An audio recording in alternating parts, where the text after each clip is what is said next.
The Golden Knights are hoping that Mitch Marner can replicate his Leafs point streak, which is nearly double of any VGK player's streak in franchise history. It's Marner Monday, folks. We'll talk about that and much, much more after this on Lockdown Golden Knights.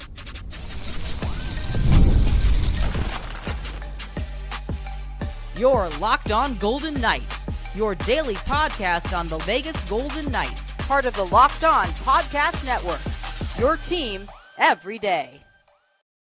Hi again, everyone. Welcome on Marner Monday. Tony Cardasco, Chris Golick from Las Vegas. Thanks for making us your first listen each and every day. Find us wherever you get your podcast. Please subscribe to our Lockdown Golden Knights YouTube channel.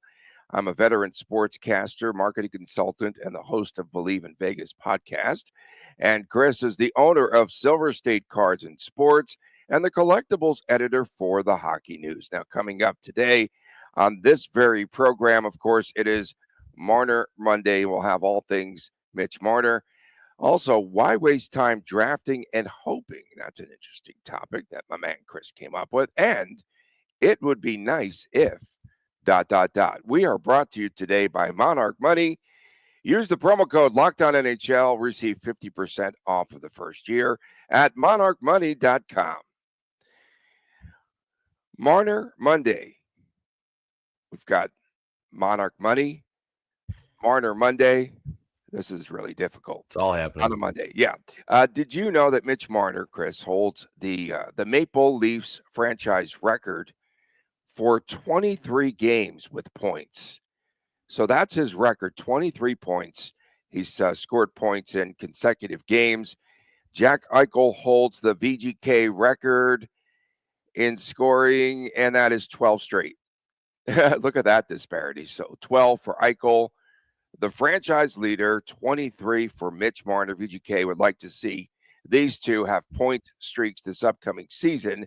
Would be nice if both of these players have point streaks, besting each other, if you will, and having a good competitive competition. But 23 straight games with points, more than a quarter of a game of game action in a season. When you look at things in retrospect, and he is the franchise leader for the Maple Leafs, I thought that was an interesting number. This is where Leafs fans come and say, yep, another regular season accolade for Mitch Marner. Right. Listen, I mean, this is where, and we talked about clutch players and things like that, another spot where Maple Leafs fans love to tell us Mitch Marner is anything but. But this is where the Golden Knights find another proven elite superstar to add to their lineup. And you mentioned Eichel and Marner pushing each other. I am looking forward to seeing that. This is... Okay, Mark Stone's the captain, fine, okay. But this is Jack Eichel's team as far as being the face of the franchise, the leader, the superstar. Now Eichel has to share that, and I think all signs point to Eichel being able to handle that just fine. He's been nothing but an outstanding citizen since the second he arrived in Vegas, so I don't think anything's going to change in that regard, but maybe it might. We don't know how Jack is going to react. I think it'll be fine. We all think it'll be fine, but again, the healthy competition, maybe even a little bit of unhealthy competition between the two can help the team. Yeah. You know, we have the misfit line. I'm going to call this the malcontent line because they were malcontents, right, coming in here.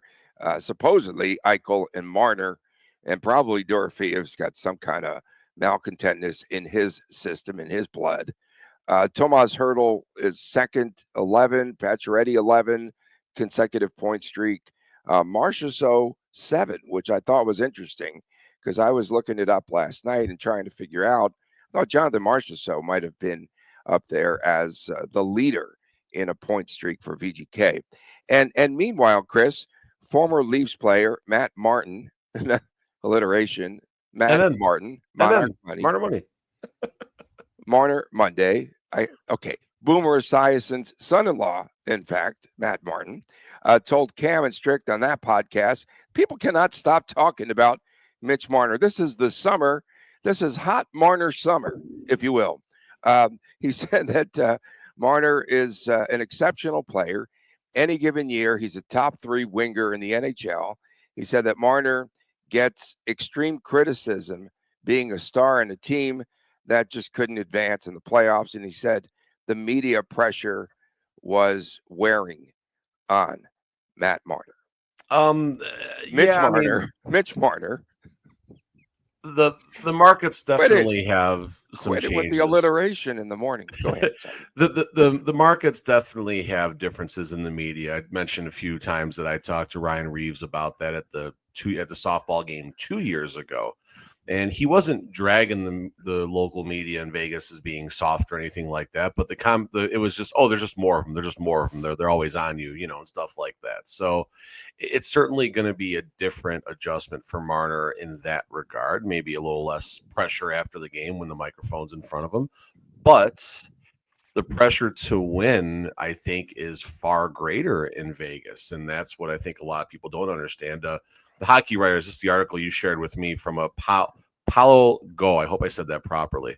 But he just took a couple shots here. This is pretty good as soon as I find this here. And here it is right here. The Maple Leafs are a storied franchise where playoff collapses and salary cap complications have left star players like Marner in a no-win situation.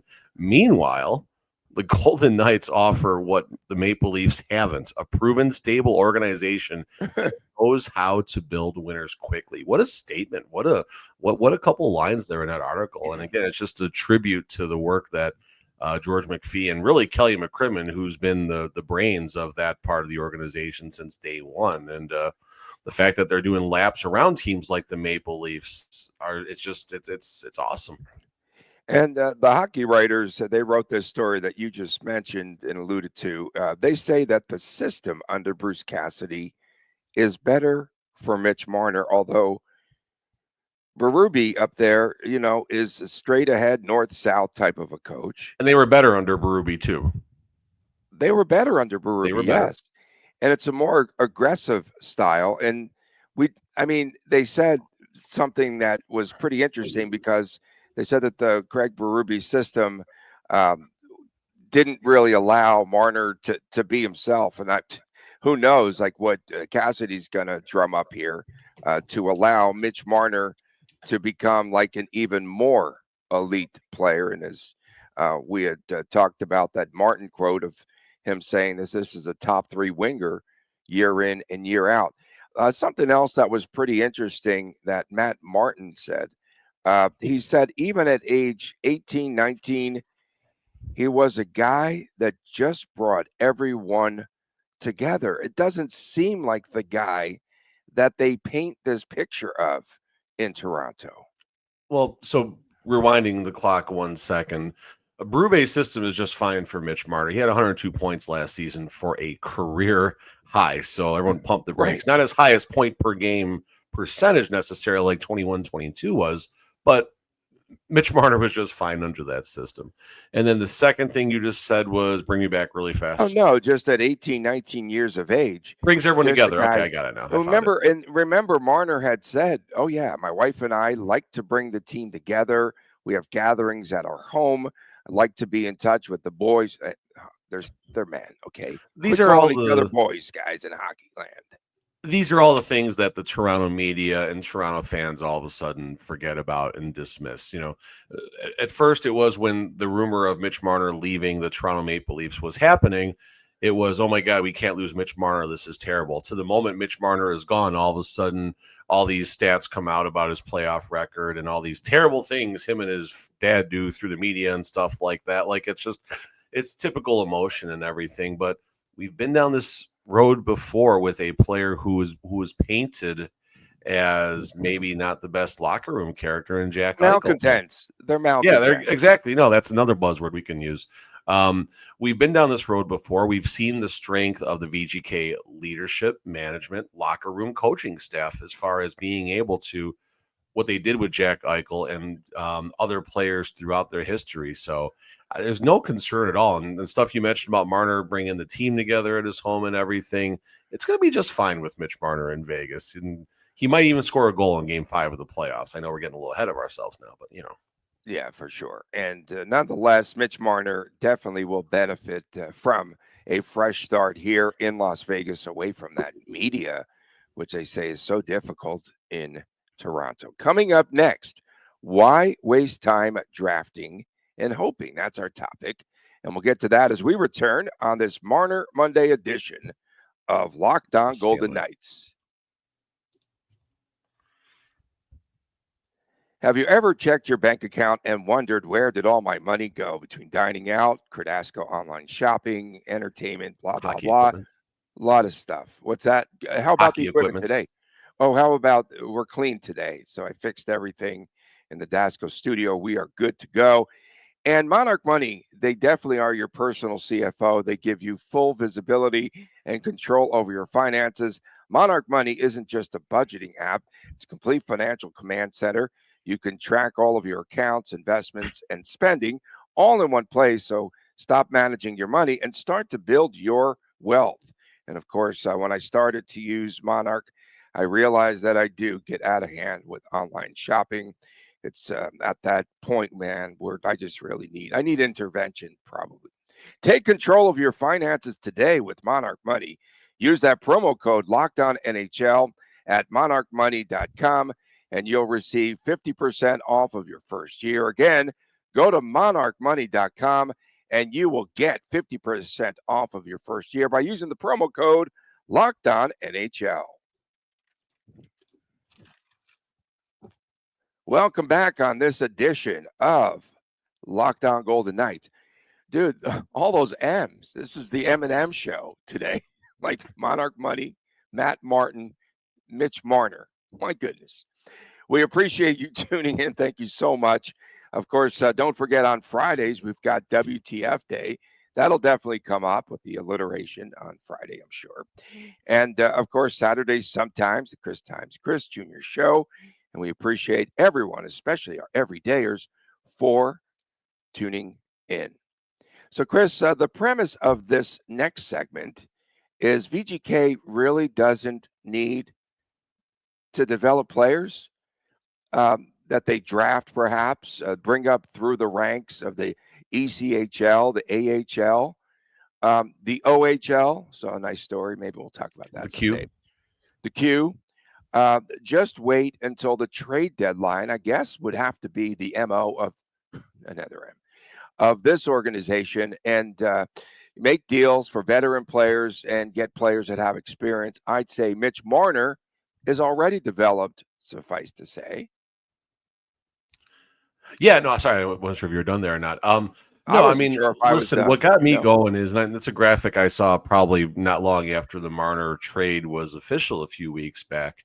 And the Golden Knights now in the 2015 NHL entry draft have the number 2 pick overall, Jack Eichel.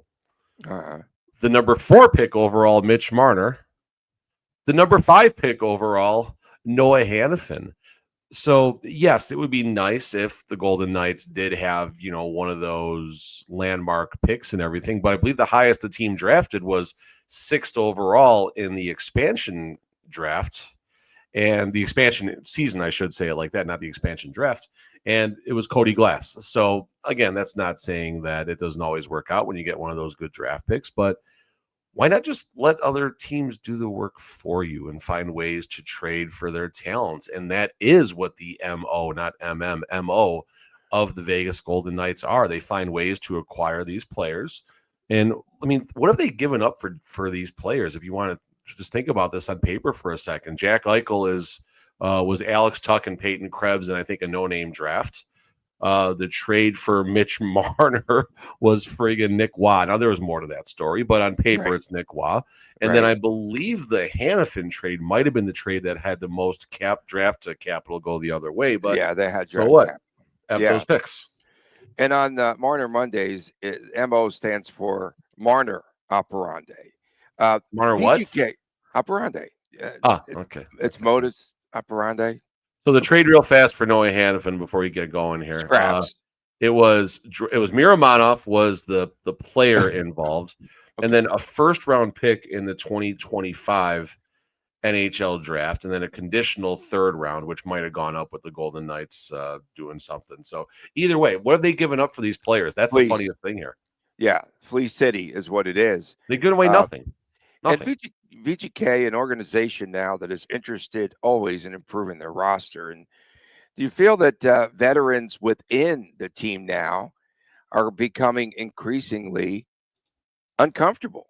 Because again, we had Hurdle, Carlson, Barbashev's names thrown out there. Somebody threw them out there in the trade market over the summer. And I'm just wondering, inside of the organization, what that temperature is amongst the current players now with their names getting thrown out there. And again, we've said it all along, but no one's safe in this organization outside of Marner, outside of Eichel. There is a pressure to win, no doubt, in Vegas. And yes, the locker room is relatively healthy from what we hear from inside and outside and everything around them.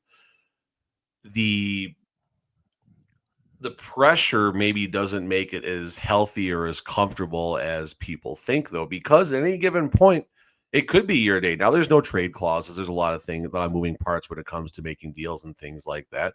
But that's what every player may be going from. Maybe in the beginning, people didn't know that 17, 18, 19, but really from 2019 on, that's when any free agent or trade acquisition knew when you're coming to Vegas, you better do your job. You better find ways to perform. You better overperform your contract no matter what it is, or your name is going to come up during the season and in the off season. But that's a price that all of these free agents are willing to pay, especially those who have not won a Stanley Cup. Vegas has to be at the top of the list, and now the Florida Panthers for obvious reasons, and Edmonton, of course, too. But that's a little different with McDavid and Draisaitl. You got two bona fide superstars there. The Golden Knights are, and now you do have that in Vegas too. But the Golden Knights are always going to find a way to ice a competitive team. We were talking about maybe in shows last year this time, how long can the window stay open for the Golden Knights? Maybe this is the napkin topic, so I won't go too far into it. But they keep finding ways to extend the Stanley Cup window. Maybe that's topic number one. How long is the cup window for, Tony? Put that down. I put it. We parked it. We parked it, as they say in Boston. Trades from day one, right, for the Golden Knights and Riley Smith. Oh, you have to take this guy named Jonathan Marchessault. William Karlsson. And then, right, and Barbashev for Zach Dean. Of late, and the Eichel deal. I think Shea Theodore was a product of something as well, if I'm not mistaken. Right. They're like a bunch of throw-ins, here basically. And yes, true misfits for sure. The organization, I was in between English and Canadian there. The organization developed players. You have to give them some credit, like your guy, Pavel Dorofeev. 35 goals last season. Caden Korczak lately, Lucas Cormier, players like that, they have definitely developed. You can throw a Brett Howden in that mix too. He was, for lack of a better term, a nobody until he came to Vegas, as far as all that. Of course, he played for the Rangers, we know. Cole Schwinn, there you go. No, just kidding there. No, I like some of the comparisons. Korczak, Logan Thompson, again, I know we keep bringing that name up randomly, but again, someone that was developed and things like that. So it's not all, okay, we're going to shoot for the stars and the moon on these trades and everything. There is some internal development. Nick Hague, Keegan Kolesar, these are also internal developments that worked out okay. Alex Tuck as well. I believe Alex Tuck, if I'm not mistaken, was a call-up from the Chicago Wolves. Now, again, he was already kind of on that track, so to speak, to becoming an NHL player. But point being is he was a younger player that maybe wasn't projected to have Chicago Wolves, granted, it was all 3 games. Then he got called up to the Golden Knights and had a great rookie campaign with 15 and 22 and 37 points. But yeah, so it's not just shoot for the stars and the moon with these trades. There are some internal developments, and that's going to continue as well. And it'll be interesting to see maybe who is next up with the Henderson Silver Knights. Of course, Trevor Connelly's name is the first one hear, and so on and so forth. Yeah. And he's playing now for that USA. Lindbaum. Connelly's playing for the USA juniors team, by the way. I think he's the starting left winger on the top line. So pretty interesting there. And that's another topic we can park about him. Mm-hmm. But yeah, and VGK still needs some pieces. We know that. And they'll see where they're at again come the trade deadline. And in a roundabout way, this is why Chris Golick never wants to talk about the draft picks this year. There was a draft. Coming up next. When was the draft? It would be nice if ... We'll return with more right after this on Lockdown Golden Knights. Oh, sorry. Still mad about the draft. Welcome back on Lockdown Golden Knights. Tony Cardasco and Chris Golick reporting from Las Vegas. Thanks for making us your first listen every day. We are void of any technical issues today. Knock on wood. Shh. Thanks so much, of course, especially our everydayers tuning in from around the world. So the next topic is, it would be nice if Adin Hill gets in about 55 games this upcoming season, and VGK signs a veteran number 2 goaltender. It's hard to believe, right? Here's a guy that's really had that Vegas luck. If anyone's had luck, it's Adin Hill. He was number 3 goaltender going into the playoffs that year that they won it, a couple of years back. And here he is now, the marquee goaltender and 50 starts 2 years later. But it would be nice if they could get more out of him. I think that there's more in his tank. Yeah, Adin Hill is the first. It would be nice if, for me, it would be nice if Adin Hill has 51 starts and 51, you said. I say 55. Yeah, okay. 51 and a save percentage. 51 and a hook. 51 and a hook. There we go. It'd be nice if Adin Hill had 51 and a half starts and a save percentage of 910. That puts him in the top 10-ish in that category if you're using the 24-25 regular season stats. So Adin Hill, 51 starts, 51 and a half starts, 910 save percentage. Wow. Okay, we're on the same page. My next, it would be nice if Brett Howden, you mentioned his name earlier. If he could replicate 40 points and plus 17, I say absolutely not. There's no way. Contract years too came into play, all that, but 40 points. I wonder if him and the burrito guy, Colasar, if they over the summer, were working out as vigorously as they did a summer ago. I doubt it. It would be nice if Brett Howden was not a line 4 player, is my second one. Come on. I want to see Brett Howden getting a regular role in the top 9. And with the Marner acquisition, with extending Brandon Saad, I don't see a path to him starting the season like that. But attrition, injuries, changes, trades, whatever, Brett Howden will get many opportunities to thrive next season. And then it would be really nice if he replicated last season's totals or even extended it a little bit. I'm very high on Brett Howden coming into the season, whether you're in fantasy hockey, reality hockey, as far as what he's going to bring to the Vegas Golden Knights. I really think that Brett Howden is going to have a good season. It was a very strange offseason for him. He had to testify, obviously, in the Team Canada situation. A lot of distractions as far as the way he possibly handled himself and the things that he said and had to say. But there's no one happier to get back on an NHL sheet of ice than Brett Howden. And also with the way that situation turned out as well, that's going to also turn down the heat a little bit on Howden as he gets ready for his next NHL season. Yeah, and by the same token, it would also be nice if Colasar is interviewed more frequently eating burritos post-game. Colasar, I'm not going to say why, but Colasar got me like 3 years ago in the locker room. I was doing an interview with him, and after the interview is over, I was watching it back on my phone, and I can't say what because it's incredibly inappropriate, but there was an object sitting behind him that the team pulled me aside and said, "Hey, you can't post that video." I'm like, "What?" And then I looked at it. I'm like, Is that the video you posted? Like, is that the one you posted? I didn't post it. Okay. I never posted. I got in a lot of trouble for that one. I know. Well, good job, Colasar. It'd be nice if you didn't have that thing behind you in that interview, Colasar. That thing. It would be nice if VGK continues to not wear the gold buckets. No, I want gold on gold. I want to break the internet. I want gold on gold, and I want you don't have that gold one. Skate blades, Tony. I want gold helmets. I want gold jersey. I want gold skate blades. I want all gold. Seriously, did they wear the golden buckets just once last year? This past I think season? It was just once, yes, and that was a terrible. Would have been a much better regular. They would have. I thought it was won the Stanley Cup if they wore them at least twice last year. Do it in the playoffs too. Marner's going to turn that down. He's going to say no. But Marner's in paradise right now. because the media is not going to question him about anything here. It's not going to get. So it'd be nice if Marner got questioned. Is that what you're saying right now? No, I just was throwing that out there. It would be nice if VGK would not go dry during the Cup playoffs. Be nice if they could score goals sometimes. And I do believe that the offense this year is going to have to score the defense. I think we're going to get again? The offense has to score goals because the defense is not going to be as good. I understand. Well, you're saying some 6-4 hockey. Got it. I said 6-5. Bet the over. Oh, you want 6-4, so you lay that goal and a half. And I'll get the empty netter with like a second left. For me, my last one, it would be nice if Zach Whitecloud grew into a reliable role in the top four.